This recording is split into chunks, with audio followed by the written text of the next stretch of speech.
Ladies and gentlemen, this is the portrait of a young man who, during his first year in college, borrowed $1,000 and formed a partnership to manufacture Western-style belts. His name is John S. Justin, Jr. of Fort Worth, Texas. Good evening, ladies and gentlemen. This is Jack Douglas with a footnote to the story of the young collegian. Now, during that first year, John Justin and his partner made a profit of $8,000, and the amazed college freshman quit school. 10 years later, he bought out his partner, and shortly after, he bought out the largest stockholder of the Justin Boot Company, which had been founded by his grandfather. He was now the boss of a leather empire that had its beginnings in the days of the Old West, for the Justin name has been as synonymous with boots as Colt with guns, Stetson with hats, and Levi with pants. The John Justin story, a story of sweet success.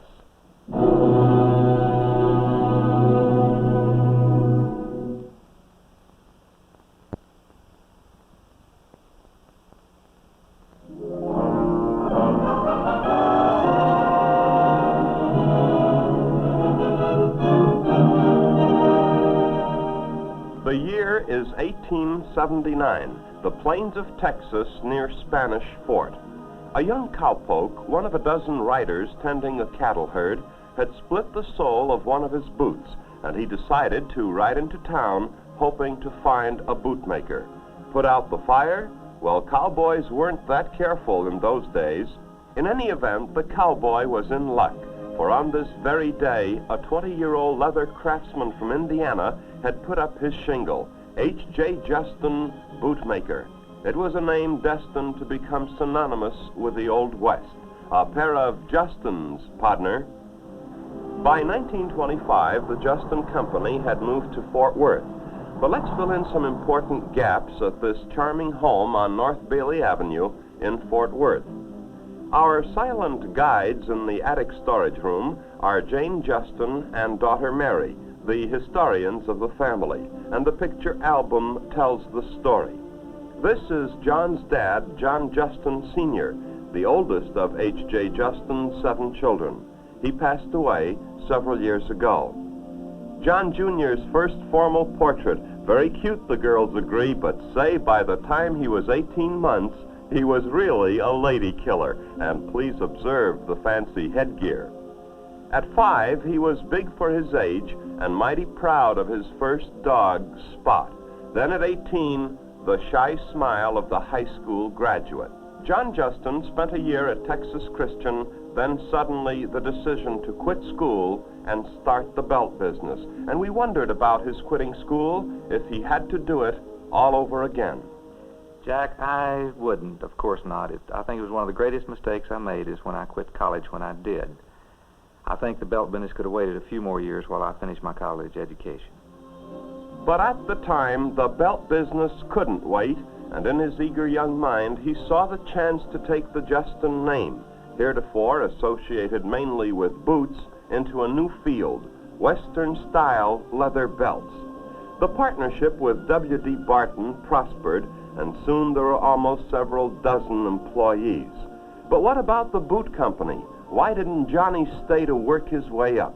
Well, there were several Justins at the Justin Boot Company at that time. My father was president, and of course my 2 uncles were there that had seniority over me. And I guess real down deep, I wanted to get out and see what I could do on my own. Yes, Jane has heard her husband make that statement many, many times. But when World War II broke out, she had never even heard of Ensign John Justin, Merchant Marine. He had bought out his partner, so his mother managed the belt business while her son sailed the Atlantic. 1952, Fort Worth's outstanding young man. Then in 1953, John met and married Jane Chilton Scott, a lovely young widow and mother of 2 children. And now they were a family of 4, Jane and Mary, David and John. The year before his marriage to Jane, the success of John's belt company enabled him to buy a major block of the stock of the Justin Boot Company, and later he took over the presidency of the firm. It was, he admits, the proudest day of his life. He had parlayed $1,000 into control of a distinguished institution founded by his grandfather. And with a team of hand-picked executives, Johnny Justin today runs the whole show. He wears boots and works in an atmosphere that never permits him to forget his heritage.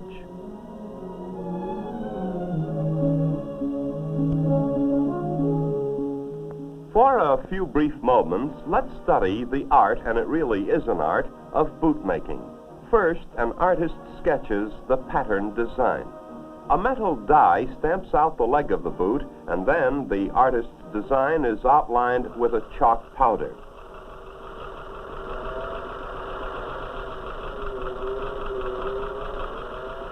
Each design is individually stitched.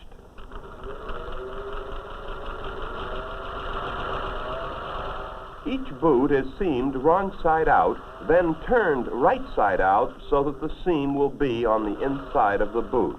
And meanwhile, the foot of the boot is assembled as a separate operation.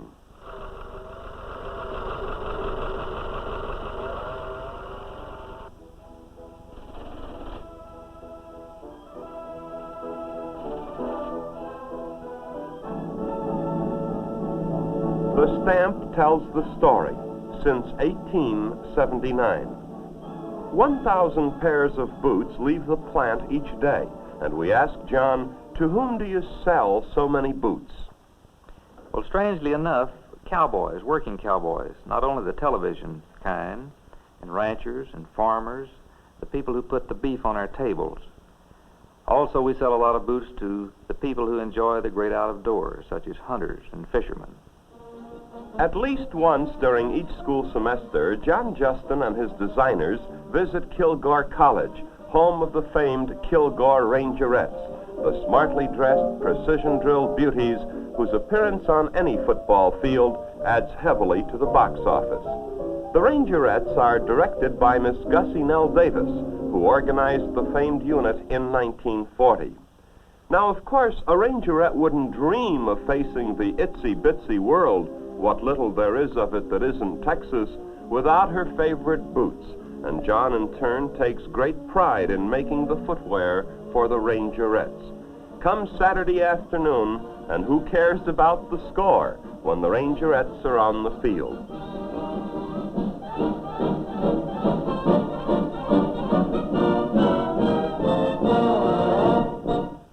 Leaving Johnny and his staff at Kilgore College, let's record a typical day in the life of the woman behind the man, Jane Justin. Prior to her marriage to John, Jane was one of Fort Worth's leading fashion models, which she admits was 1,000 times easier than keeping up with her family, including son David at school in Austin, Texas. Well, this is a Wednesday, and on Wednesdays, it's Jane's turn to drive Mary and 4 of her schoolmates to school. It's a neighborhood carpool plan, and on the remaining weekdays, the other mothers share the responsibility.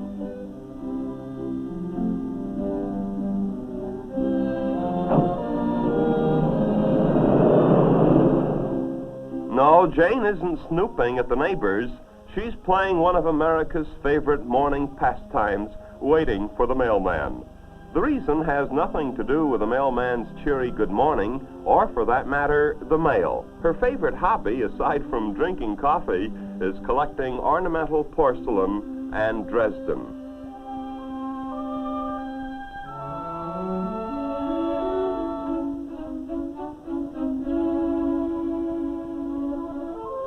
Later in the morning, Jane reported to the headquarters of the Fort Worth Council of Campfire Girls. She has served the council as a board member and as a group leader. After lunch, Jane spent about an hour addressing invitations to a chuck wagon party the Justins had scheduled for the following week. Among the 300 invited guests, world champion cowboy Jim Shoulders and champion bronco rider Casey Tibbs. "You all come," said the invitations, so as we'll see later on, we all did. At 3 p.m., Jane had an appointment with Walter Jatan, popularly known in Fort Worth as the king of the barbecue men. In the meat storage locker, Jane selects whole sides of beef, Or, as they say in Texas, I'll take one of each, please. No matter what her schedule, Jane sees to it that she's home by 4 to plan dinner and to greet her husband when he comes home from a hard day at work, like meeting all those lovely rangerettes at Kilgore College. While waiting for dinner, the great American drama unfolds. She says, "Did anything interesting happen today, dear?" He says, "Nope." She says, "Did you have a good day?" He says, "Yep." She says, "Talk to me." And he says, "What about?" Well, this brilliant repartee goes on for about 30 minutes until finally our poor, worn-out hero retreats to the reading room and his collection of Western literature.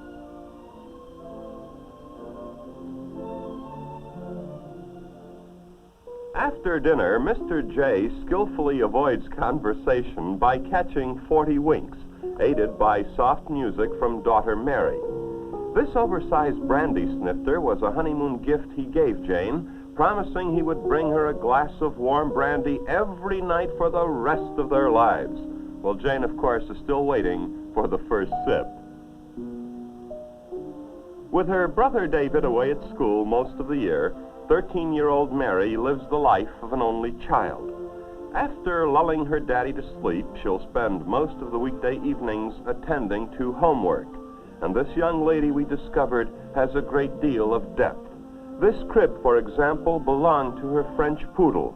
The poodle died some time ago, yet the girl keeps the crib and the tag collar as sentimental reminders. Mary also loves horses and keeps her horse's bridle in the closet. Denver, Colorado is another of our great cities that clings to its western past. The annual Stockman's Ball brings thousands of visitors to the city, and manufacturers like Justin take special interest in the menswear show, the country's outstanding display of wholesale Western wear and gear. The Justin display consisted of a suite of rooms at the Albany Hotel. Among the many callers at the Justin display is Miss Vicki Pearson, Miss Rodeo Queen of America of the 1960 show. The rodeo queens of previous years are always invited back, and Justin has been outfitting these winners for many years. While we're in Denver, let's pay a call to the State Capitol building and the office of the Governor of Colorado, the popular Stephen L.R. McNichols. The governor's custom-made boots were decorated with the state flag and state flower, and his initials at the top of each boot. Justin fills thousands of special order boots like these annually. Well, that night, the main streets of Denver blazed out with a welcome to the Stockman's Ball, which took place at the Shirley Savoy Hotel. And, of course, a song of Texas to honor the folks from the Lone Star State, like John and Jane Justin.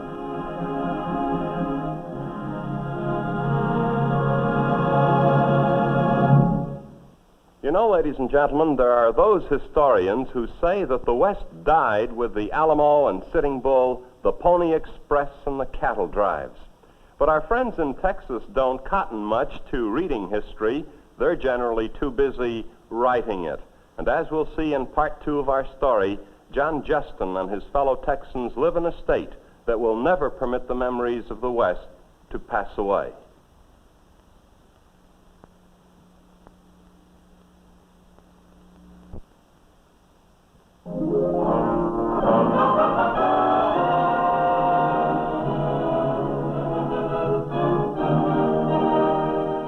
The city of Fort Worth takes a back seat to no other city in fostering the memories of the Old West.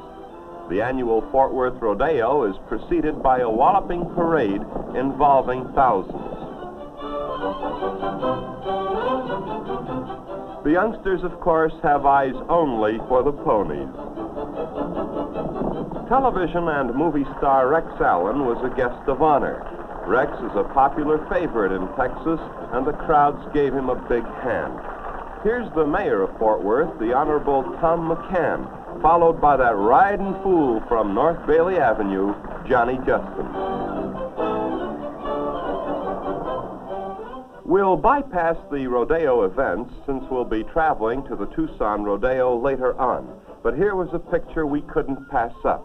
for the 5th consecutive year, Jim Shoulders receiving the Justin Boots awarded to the world's champion rodeo cowboy. He's Mr. Cowboy, king of the rodeo circuit, Jimmy Shoulders. Following the parade, the grounds of the Justin home looked like the soundstage of a big Western movie. The Chuck Wagon barbecue was only hours away, and with 300 guests expected, there's lots to be done. Some of the guests will prefer a platter of ribs. Most of them will settle for a little old 2 or 3 pound steak. And when these Texans stir up a pot of beans, they're talking about lots and lots of beans. By nightfall, the hat rack in the foyer of the Justin home gave evidence that most of the guests were associated with Western activities, mostly ranchers and cowboys and their wives. And when it came time to leave, everybody stayed. A wonderful chuck wagon party. As the head of the biggest and certainly one of the oldest Western-style bootmakers in the world, John Justin spends almost as much time traveling the rodeo circuit as the cowboys. Today, by special invitation, we're flying to Tucson, Arizona, and the 4-day Fiesta of the Vaqueros, climaxed with one of the most important rodeos in the country, sponsored for the past 35 years by the Tucson Chamber of Commerce. John and Jane are among the tens of thousands thrilled by the colorful parade of the riders and awaiting the start of the events. In the chute, it's rider 177 on a Brahma bull, as they say on the rodeo circuit. In order to qualify, the rider must stay on for 8 seconds. Here's another hopeful Brahma buster, this time in slow motion.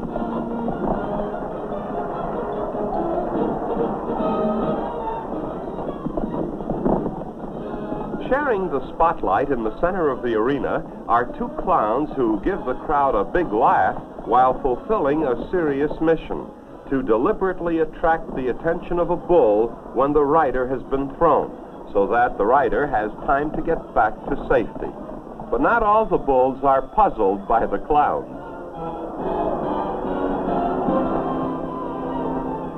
Bronc busting is the favorite event of most rodeo fans. Watch this combination, a mean bronc and a determined rider, and this rider will be a winner. Now watch this wild ride.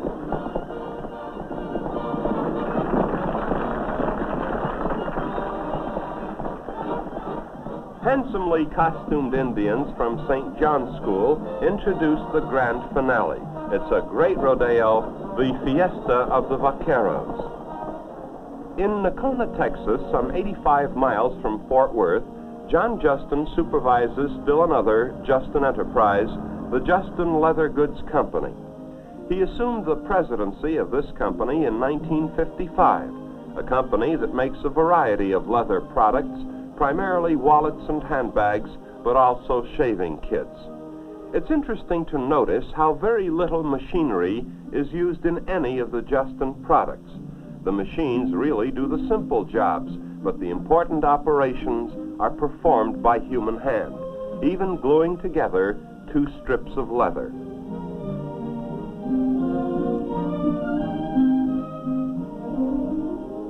From a sentimental viewpoint, the Justin Belt Company in Fort Worth is Johnny's favorite enterprise. It isn't the biggest of the companies, yet it was big enough to enable John to buy control of the giant Justin Boot Company. And here again, the real quality work is done by hand.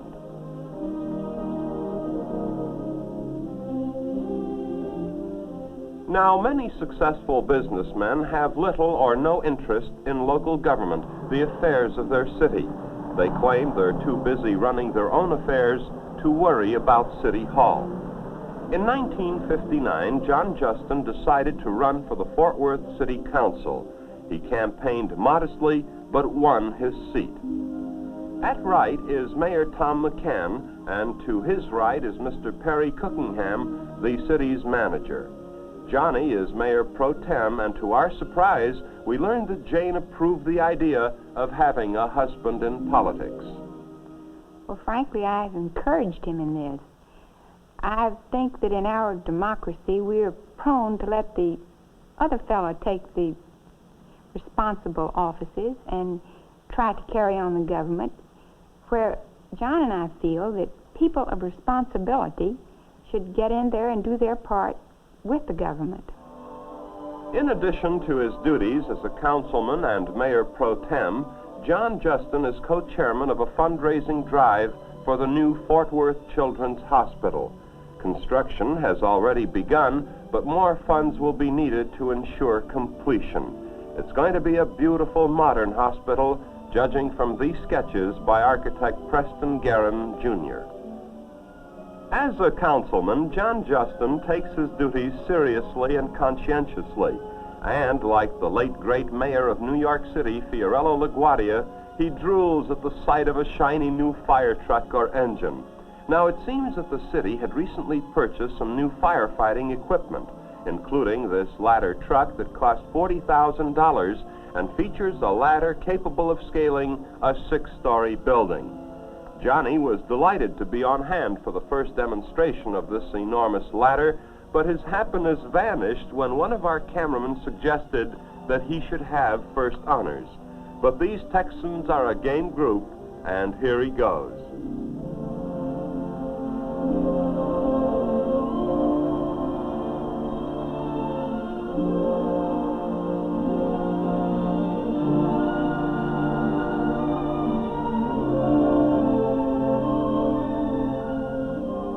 Come back the same way, shouts the chief, and a big hello to you, says Mr. J. As one of Fort Worth's most attractive and photogenic couples, the Justins are much in demand for community affairs in which publicity and picture-taking may be important.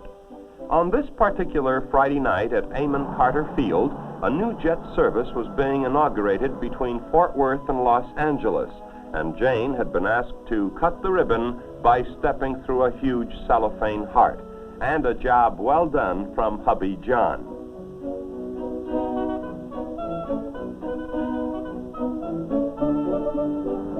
Saturdays are Johnny's days with daughter Mary. They share a common outdoor recreation, horseback riding at the Lloyd Jenkins Ranch on the outskirts of Fort Worth.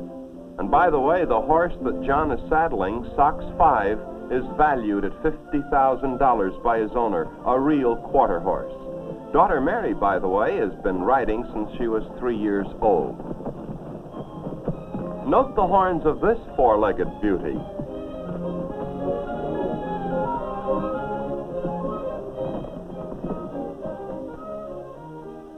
Every Sunday is Justin Family Day, a day when neither business or rodeos or civic obligations may interfere.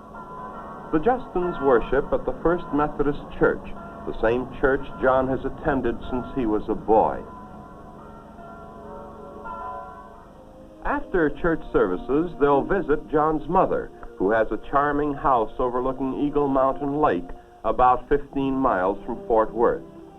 Mrs. Justin Sr. has been a widow since 1959, when John's dad passed away. But the Justins are a close family, and she has little time for loneliness. In fact, ever since she managed John's belt business during the war years, she's retained her interest and enthusiasm for her son's many business and civic projects. And so, by the banks of Eagle Mountain Lake, we end our 30-minute tour of John Justin's private world. His world is not a famous world, but it's world enough for a lad who borrowed $1,000 and worked hard to make his own way. No, Johnny Justin's world isn't front-page stuff, but it's a mighty colorful world. A world of cowboys and rodeos, of charity balls to help the underprivileged, of welcoming celebrities to the city he loves. And when all is said and done, Johnny Justin's world is a sweet world, a world of sweet success.